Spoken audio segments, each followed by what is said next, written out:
I welcome you to the new Gunship sequel World War II update. So as you guys know, a huge update just dropped. Now I want to give a huge shout out to the developers for giving me the gold and a year subscription to make this video possible. If you haven't already subscribed and joined our BROSKIE community yet, I have no idea what you're waiting for. Click that subscribe button, join our Discord server, and get connected with the bros. Bruh, don't pretend like you didn't hear that. Just subscribe, mate. If you're gonna watch this video, you better subscribe.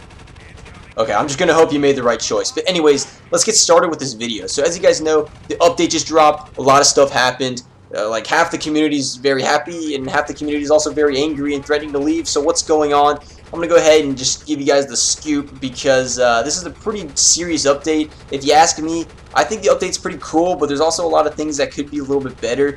But that's like with every game, and we're going to be talking about it all in this video. So make sure you stick to the end so you can get the entire opinion. And also, I made a super sick P51 kill at the end, and I know you're going to want to watch that because I don't think anyone has ever done this in the history of P51s yet. Considering they just came out, but that's not the point. Alright, so what exactly has gone on with this update? Well, I wrote down some notes because I'm trying to make an actually good video for once. So let's bring up these notes and let's talk about some bug fixes. We're going to start with the smaller stuff because it's easier, and then we're going to get to the big update part, like the more juicy content that everyone's all mad about and stuff, because that takes a little bit more effort. But anyways, let's start with the bug fixes, right? So they did fix the throttle bug where you're in heavy bombers before, or medium bombers, or just freaking any bomber. You guys know when you were switching positions, it would always like put your throttle back to 50%. It was a super annoying bug, and it pretty much ruined the bomber experience for me in that game, just because, I don't know, it was like really annoying just going so slow because you'd forget to change your throttle back after switching positions, and then just get shot down. But it's fixed now, so now you can fly your HE-111 or whatever other bomber you flew without having to worry about changing the throttle. And I don't know if this is just a new feature. No, okay, the throttle has always stayed there, so if you're in a different position, you can change the throttle still if you want. But it won't change on you unless you do it, so that's good to know. Hopefully you're catching what I'm saying. Alright, they also fixed the kill credit problem. So as you guys know, before you'd shoot down an aircraft, you'd wing clip it or something, it'd just smash right into the ground or he'd eject, and you just wouldn't get the kill credit for it, and it would just rob you of your experience points. That doesn't happen anymore. In fact, you don't even have to kill the aircraft anymore. You just have to like critically wound them, and it'll give you the kill credit now, which is super nice, and you still get assist credits and stuff, so it's a super good fix. I think everyone's happy with that. But there's also a possibility that someone could survive the death, or what looks like could be their death, and they count it as a kill. I don't think it's a big deal. I mean, it's better to give the kill credit than not. And plus, if they land, then it's good on them. Everyone's happy, right? They get their XP, your landing XP, right? It's a win-win, so no one's complaining. They also fixed the skin. You used to be able to change your skins to a historically inaccurate skin, if that makes sense. Like if you're playing on the Tobruk map, you need to use the desert skins, and you know, you could change it to a winter skin if you wanted, but now you can't do that. So you have to use the historically accurate skin, which I think everyone's pretty much pleased with, except for that one guy who probably was doing it the entire time and thought that he was super cool. But anyways, yeah, you can't do that anymore, mate, so sorry about that. They also did some gameplay changes. One of the most prominent ones is that they increased the black dot size. It's probably the first thing you're gonna notice. You're just gonna see these huge black dots, and if there's like a formation of aircraft, like maybe like 3 or 4 together, it might just look like one black dot, and once it gets closer, you're gonna see it kind of split up, and it's gonna scare you a little bit, but it's kind of cool. You don't have to strain your eyes as much when looking at aircraft in the distance. It's much easier to spot aircraft. You know, some people probably like that and others probably don't, because it is very easy to spot distant aircraft, but once they get close, it's like really hard. But I don't see any problems with that. I think it's better that they make the dots bigger than people having to strain their eyes or something. They also did the bomb craters that they introduced that did nothing. Well, now they do something. So if you run over a bomb crater while taking off or landing, it's going to rip your gears off. So you got to be much more careful from taking off and landing on damaged airstrips, because you know, it's probably going to kill you. And also, I tried to interpret the text on the Apple Store for this one, but I'm pretty sure that guests are no longer able to join squadrons. I think you have to change your call sign to something else now. That's how I interpreted it, but you can read it and see what you think it means, but we'll just go with that for now. Okay, they also did some balancing with aircraft. They reduced the Mosquito's durability. I think a lot of people were complaining that it was a wooden aircraft that seemed to take a whole bunch of hits and just wouldn't die. And you know, I can get behind that. I don't. I think it was a little bit durable for what it was worth. So they reduced that, and they also did another game balance thing we'll talk about later in a second. But before we get there, they also increased the P51's maneuverability. So if you guys were flying, I don't know, like a P51B before the update and thought it turned like a brick, well, now it still turns like a brick, but not really. When we talk about the newer aircraft, we'll see how that comes into play when it comes to dogfighting.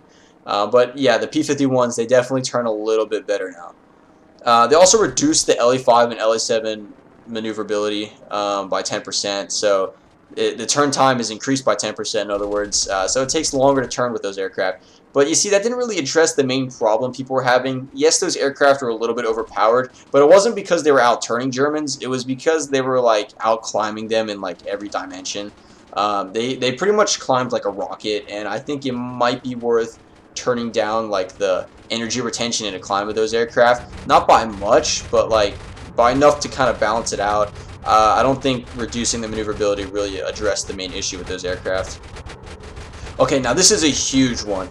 They increased the bullet damage by 20%. This means that those deflection shots, those quick snapshots, they're probably going to kill the aircraft now. Bullets do so much damage. Like, you don't want to get shot in WAD anymore. Like, getting shot is like a death sentence. Like, it only takes a few rounds to knock some pieces off your planes, and just one good hit on your aircraft and you're on fire, a wing's falling off or something. Now, this is a pretty controversial addition, because it's good and it's bad, because what's happening is people are pretty much just getting one-tapped.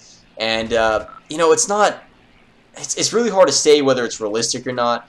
I personally am kind of indifferent to it. I think it's good in that when you shoot someone, they get punished for it now.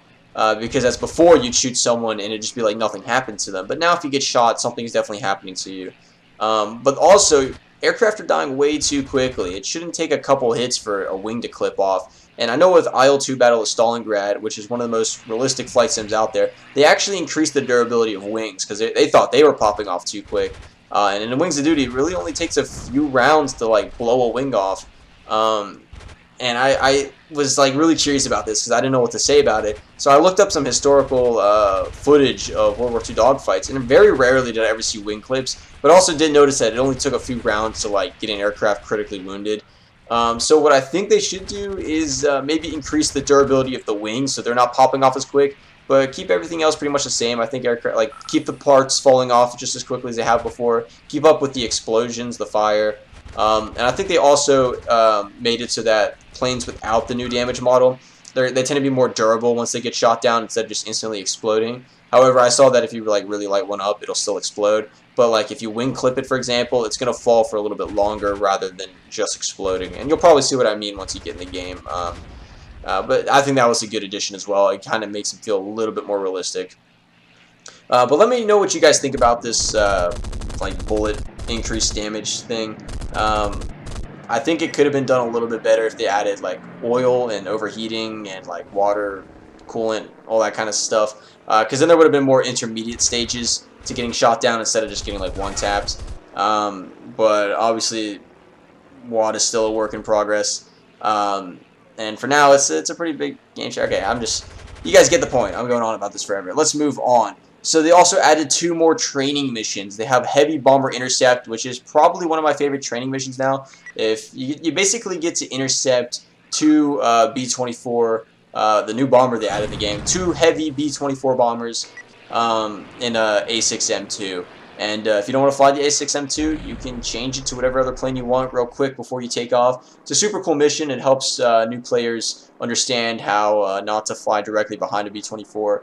And gives them some insight on where to shoot the bombers to take them down more quickly.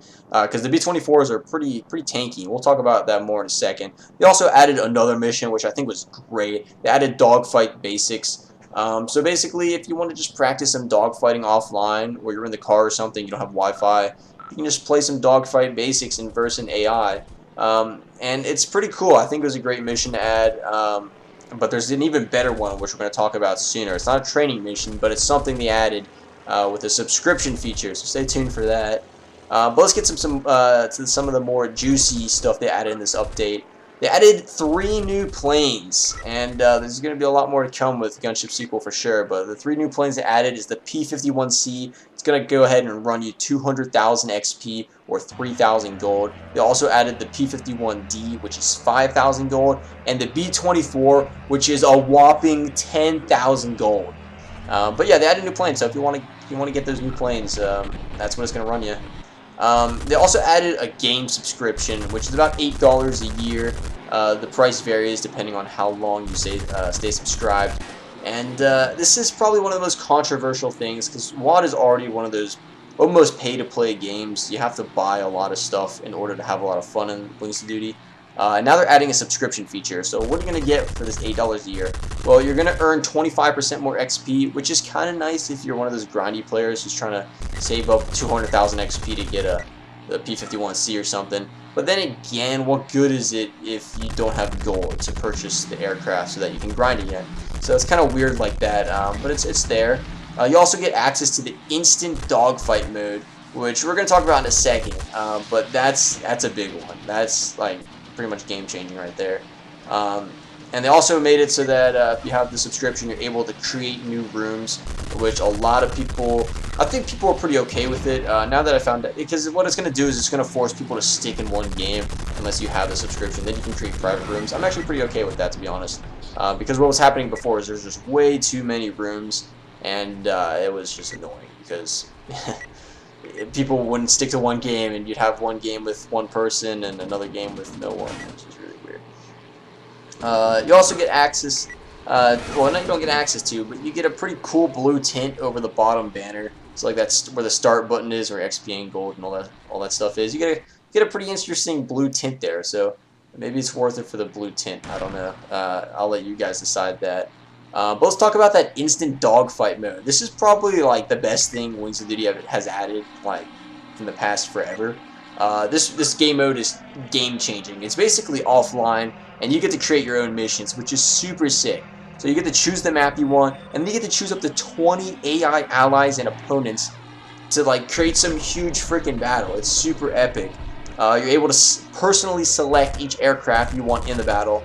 You're able to choose the AI skill level for all the aircraft. There's like, I don't know, a few different levels to choose from. I always set it to Ace because personally I think Ace is still pretty easy, but if you're a new player it's probably not that easy. Yeah, anyways, you also get to change the game mode. You can either choose between historic and realistic, and you also get to change the altitude you want to spawn at. So it's a super good way to just get straight into some dogfighting or practice or hone your skills.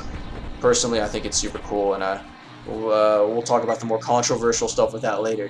And the final thing I wanted to mention is that you guys might be wondering, hey, where's the Hamburg map? They were talking about it forever. I thought it was finished. Well, the Hamburg map did not come out with this update. It's actually going to be coming out in the next update, or next few updates maybe. And they said it should take around 2 weeks or so. So in another 2 weeks, I'll be reviewing that Hamburg map.